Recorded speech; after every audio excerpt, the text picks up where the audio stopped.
She's still breathing, but barely. By the looks of it, DePaul was using these cages to extract phlogiston from the Kukasaurs. Once a Kukasaur is drained of phlogiston, it becomes too weak to move. We'll have to come back for these ones after dealing with DePaul.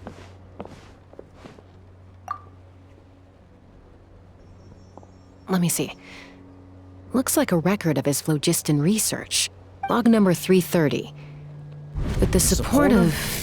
I was finally able to launch the airborne workshop. Even though it relies on the relic for 80% of its power supply, I've at least taken the first step. Log number 348. Research on the relic is progressing well. I should be able to replicate the technology and scale up production very soon. Has proposed a name for this groundbreaking invention: the phlogiston wings. I think I'm getting close. Soon I will achieve my dreams. Log number 377. Encountered some issues with the new smaller model phlogiston wings. The gaseous phlogiston showed some volatility during the refinement process. Thinks we should proceed at a more cautious pace with the refinement experiments. But after so many past failures, I have to prove that I will succeed this time. Log number 114. Ran an experiment using Kukasaurs to refine gaseous phlogiston. It was a success. Log number 117. I've started recruiting merchants and hunters to capture wild Kukasaurs. Log number 121. Major breakthrough in the efficiency of phlogiston yield. Huh? So many parts have been crossed out! Yeah, probably the contact he alluded to in his other notebook. Guess he has a benefactor. Did anyone else notice how the numbering system in this notebook suddenly changed halfway through? We haven't got time for textual analysis, I'm afraid. Grab the notebook and let's press on.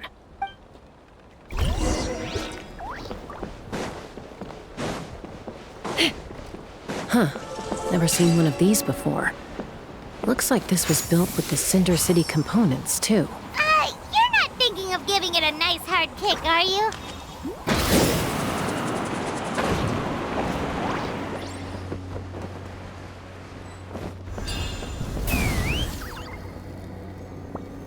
Whoa! What's that mechanism doing? It's asking for a nice hard kick where it hurts. Aim for the weak spot.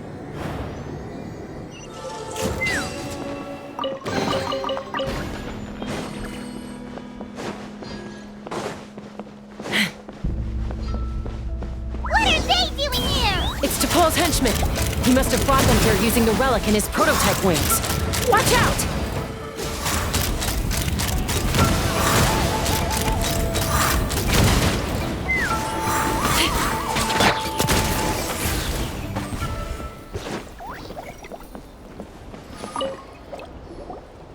Hey, look here! More of Paul's notes!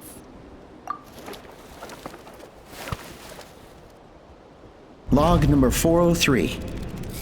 Introduced me to some new comrades who fully support my ideas. I told them that some Saurians are blessed with wings, and some people with natural gifts, while the less fortunate among us can only look on longingly as they seize the skies. But I also told them that progress can erase individual differences. Think of the tools humanity has made to fight back against wild beasts. The law we have put in place to even the playing field between the strong and the weak. I promised them that our research will be the new frontier of human progress. With our phlogiston wings, the power of flight will no longer be for a select few to enjoy. Imagine a world where the skies are for all to share. I only hope that when we finally achieve this goal, we'll be proud of me. Imagine a world where the skies are for all to share. Yes, what a wonderful world that would be. If only it were possible. We could respond faster, and so many tragedies could be prevented. But DePaul, what about the Saurians you're draining dry of phlogiston? You're not sharing the sky, you're stealing it! Bad move. I won't let you get away with it.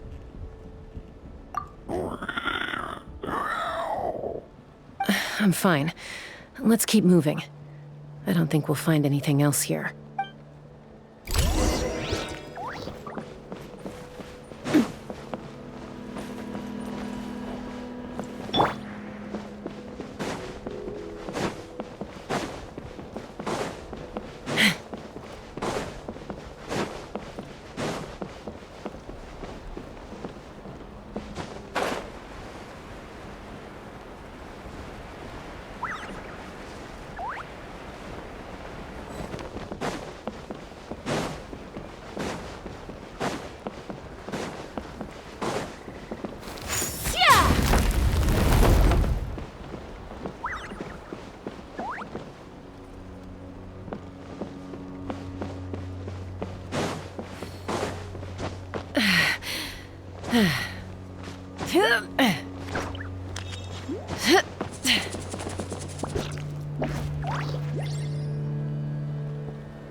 I can't believe he captured so many Kukasaurs. But right now, we have to focus on solving this problem at the source.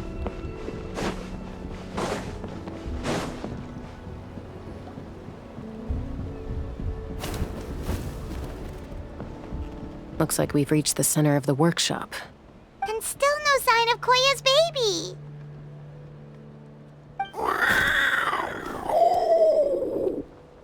Let's search this area for now. If we still can't find Chime, we'll double back.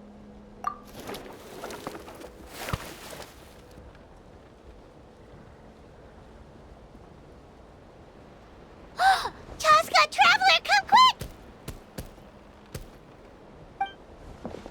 What is it?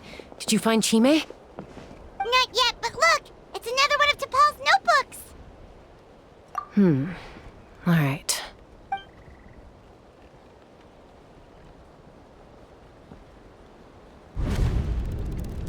Log number 428. We decided to restart the experiments on phlogiston refinement, but without telling. This is the final obstacle to the success of the Phlogiston Wings project. We cannot fall at the last hurdle. Log number 436. Earlier today, suggested using Kukasaurs as an intermediary to extract refined phlogiston.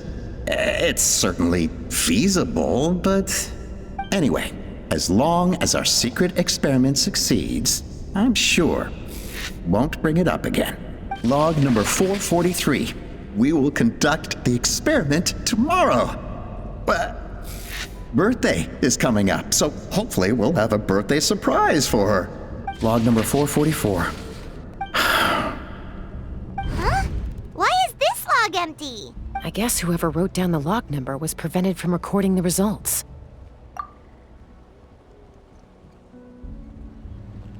Log number 0. We lost many comrades in the accident. Among them are friends, lovers, and children. But we cannot stop now. We will keep their legacy alive and carry their dreams forward. As of today, we are scrapping the artificial refinement method. Instead, we will focus all our efforts on phlogiston extraction from live Kukasaurs. They are arrogant beasts whose existence in the wild serves no one but themselves. Their true worth lies in their sacrifice for the sake of human progress. To facilitate our operations, we will gradually move the airborne workshop closer to the Flower Feather clan, even as we continue to expand it. All this we do to create a world where the skies are for all of humanity to share. All this we do to make T'Pol's dream a reality. Given the way this is written, not to mention the fact that the numbering has started over from 0, it kinda sounds like this is someone new. Does that mean that T'Pol's already... There's also a letter tucked in the end of the notebook. It's from Puma.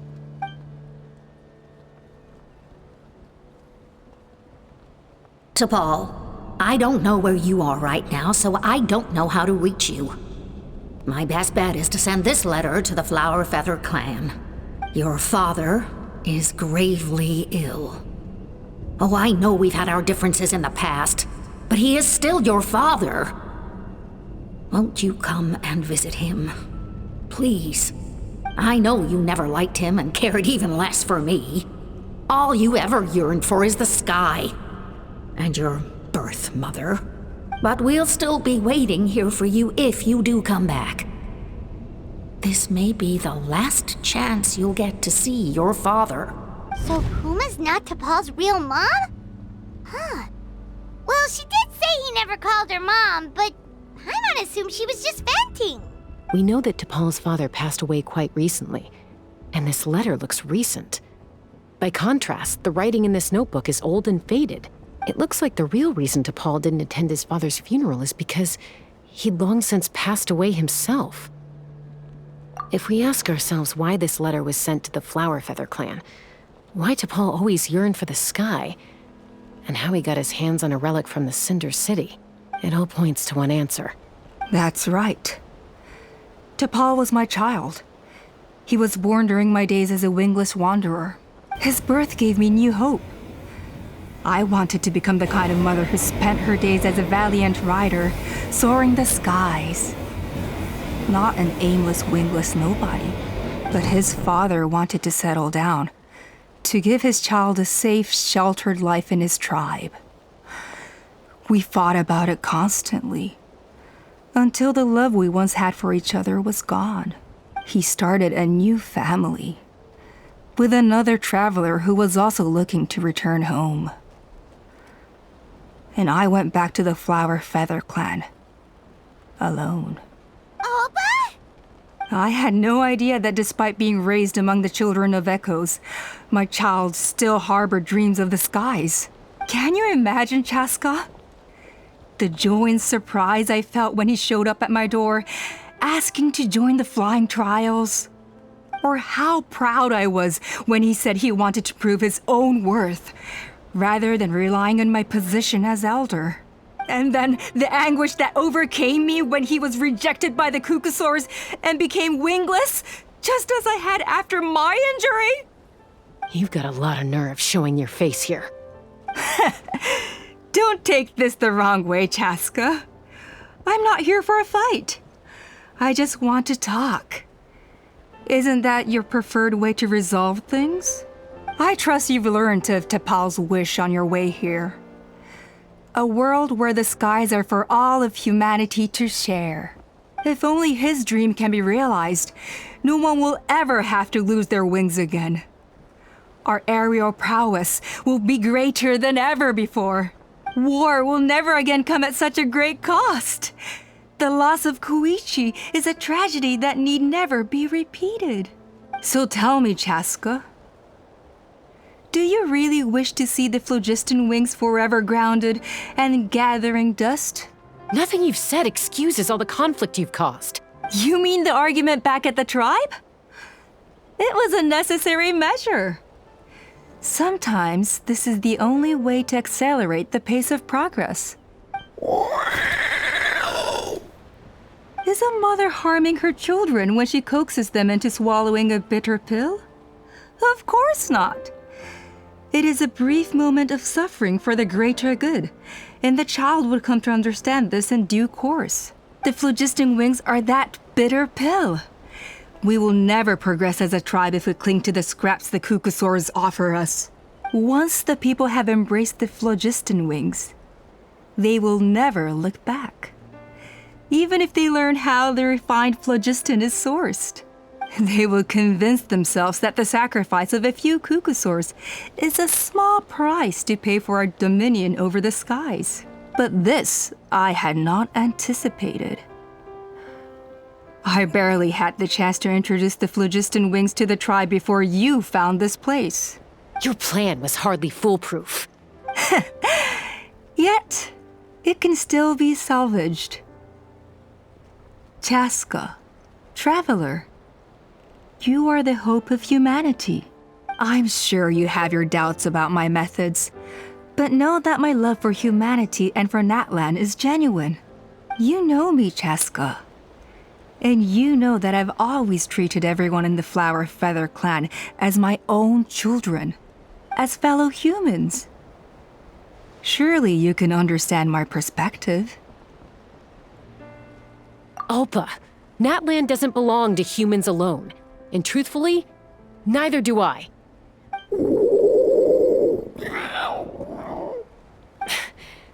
many times has the Abyss invaded Natlan now? And yet despite how much stronger it is than us, Natlan still stands as a nation of humans and Saurians.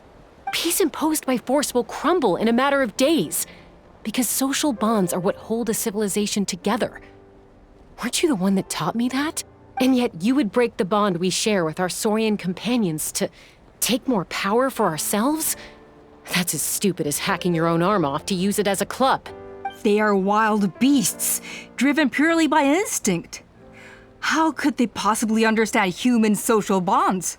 Ugh, how did someone like her ever become a writer? You overestimate them. They bow to the strong and shun the weak. That's all there is to it. They never gave Tepal a second glance when he was at his lowest, nor me when I returned injured from the Cinder City. It's all about survival of the fittest for them. Plain and simple.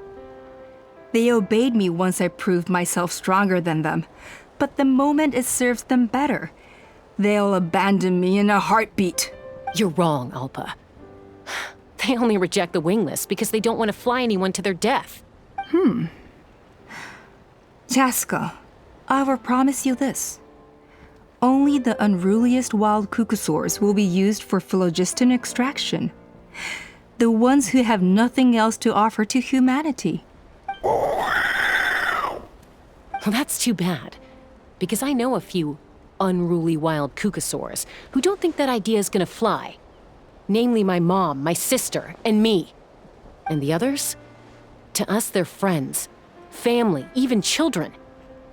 So if you want to put any of them in one of your cages, you're gonna have to go through us. Is that right?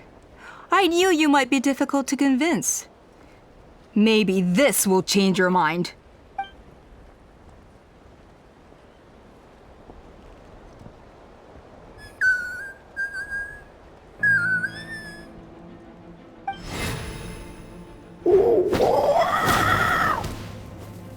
Chime!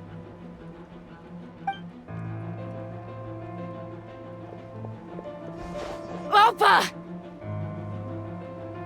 Careful! Don't make any rash decisions.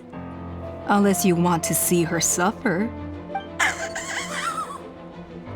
Oh no, that's one of the extraction cages! I told my subordinates to take control of the tribe while I was away. Luckily for them, our strongest warrior and our most powerful ally aren't there to stop it. Take control? What are you planning to do with Mutota and his supporters? Merely accelerate their inevitable downfall. They cannot stand in the way of progress forever. It is not the move I wish to make, but I'm afraid you and your friends force my hand. And since you insist on imposing me too, I have no choice but to keep you here until the dust has settled. So that's what you meant by I just want to talk. You never intended to negotiate. You just wanted to stall us.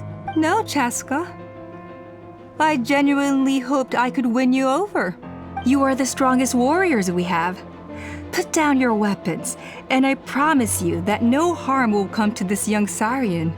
I just need you to stay here for the next couple of weeks or so, while my people consolidate their power. Then, I will give her back to you, and you'll be free to leave. As long as the majority supports our vision, even the Pyro Archon cannot meddle in our internal affairs. Your vision is deranged, and the Flower Feather Clan will never support it. You sure about that? Then wait here and see. Time will tell. What do we do?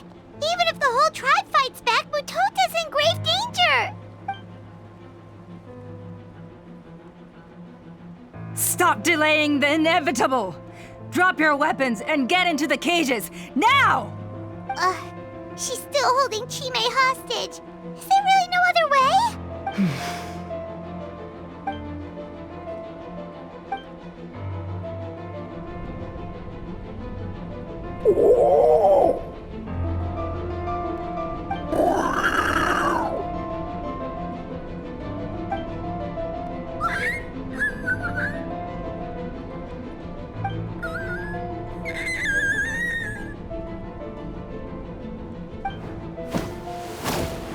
Koya? Huh? What are you yapping about? Stand down. Drop your weapons, now! This instant! Ah! Ah! No! The relic!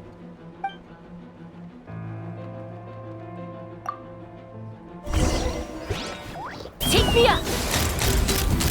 Open fire!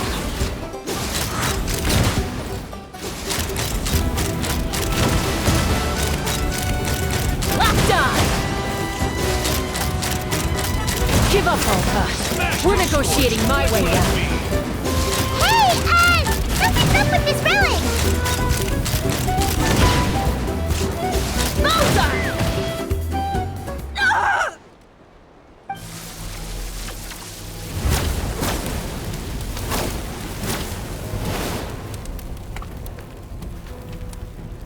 No! What is she doing? She'll bring us all down with her! But why? We stabilized the relic! Maybe it got damaged in the fight. If we don't think of something fast, this whole workshop is gonna fall apart. No. They're directly beneath us. My beloved tribe!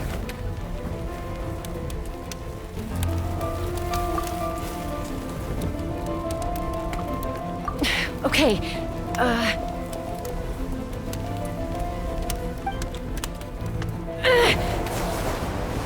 it's too powerful. This ain't a toy like last time. I don't think I can just throw it aside. But we need to get it far away before it explodes. Then the tribe will be safe, and so will this workshop. Koya, remember when we were kids? Come on, let's take this thing high up into the sky. Don't worry, I know I can get rid of it before it explodes. We're talking some surface wounds at most. All I need is for you to catch me at the end, just like old times. I can't hold it back anymore. We have to go. Don't be insane! Alpa, what are you? You're a fool, Chaska! Why would you choose such a risky solution? We cannot entrust the safety of our tribe to this wild Saurian! I'm the fool. You really think you can stand a better chance than me? Sure, it may be asking too much for an ex-wingless to escape the blast radius in time. But I can fly it a safe distance away, even if it's the last thing I do.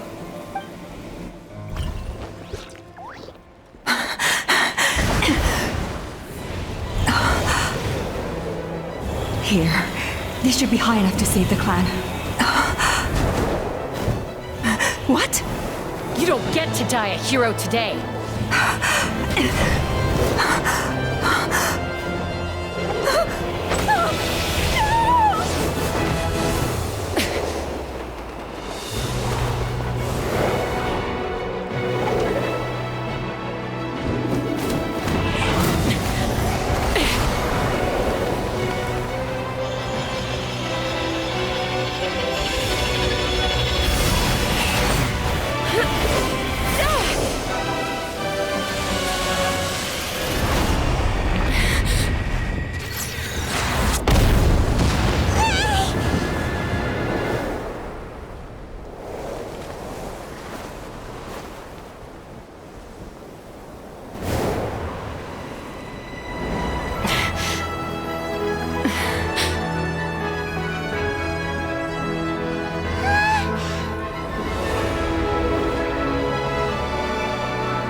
Koya, are you hurt? Let me take a look at you. What do you mean, I'm fine? Didn't I tell you to catch me on your back? Why did you try to shield me from the blast? Accident? Yeah, right. Seriously, you're as stubborn as ever. Chaska! Koya! How are things looking here?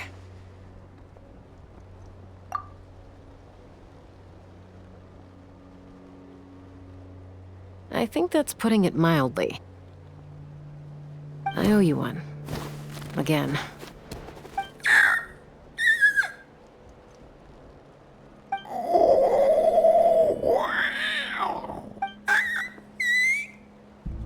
Oh, but be honest. Do you still think Kukasaurs can't form bonds? Mom, I'll figure out the refinement problem. I'll find a way. You don't need to worry about it. I just need some more time. That's all I ask. Please just trust me. Just this once.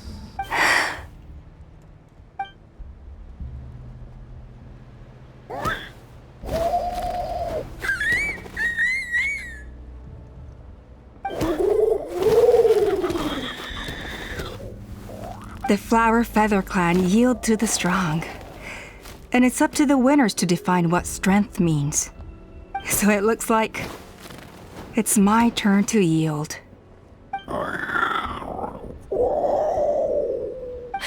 Koya! Koya!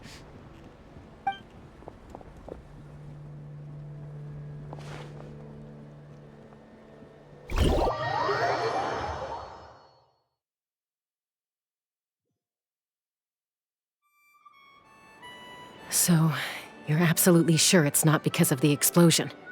Yes, for the 10,000th time, I'm sure. The blast barely touched her. The reason she fainted was old injuries playing up, compounded by overexertion in recent days. The moment she finally relaxed, all the built-up stress finally caught up with her. And no wonder.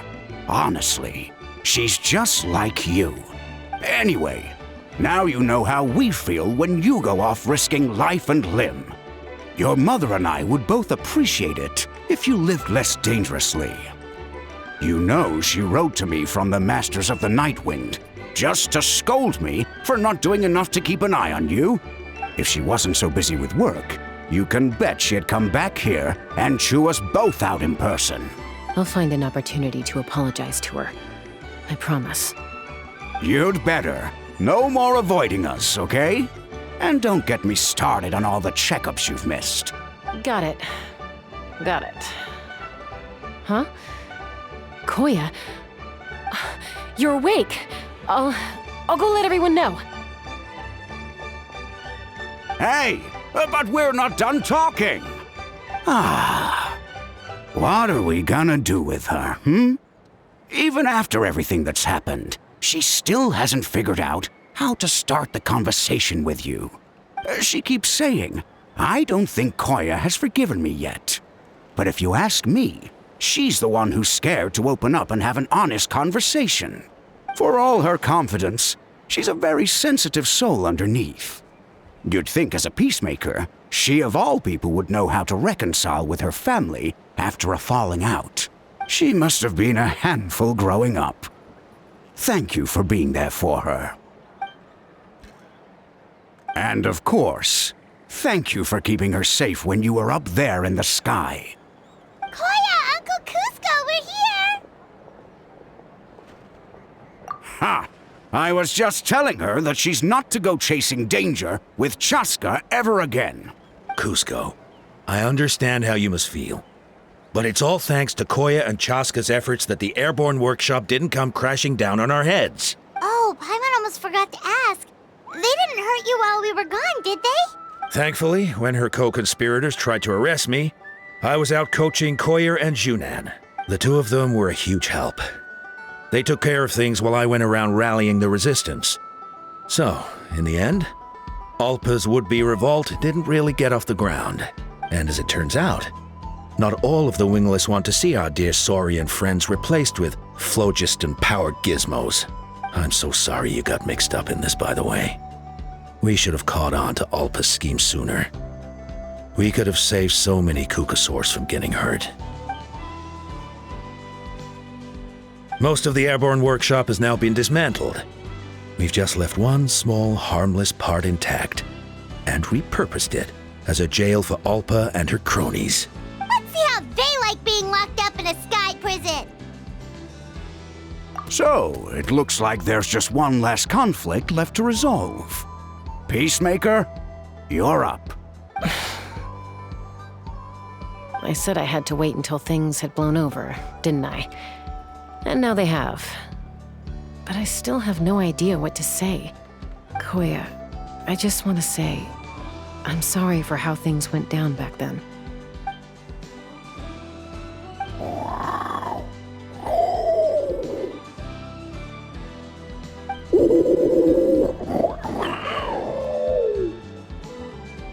Huh? Does this mean you're not mad at me anymore? There's that family likeness coming through again. But that day, when we ran into each other.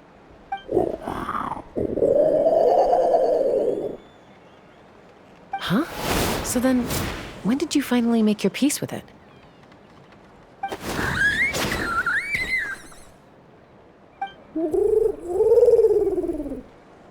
Oh, it's Chime and Chimpu! They're here too!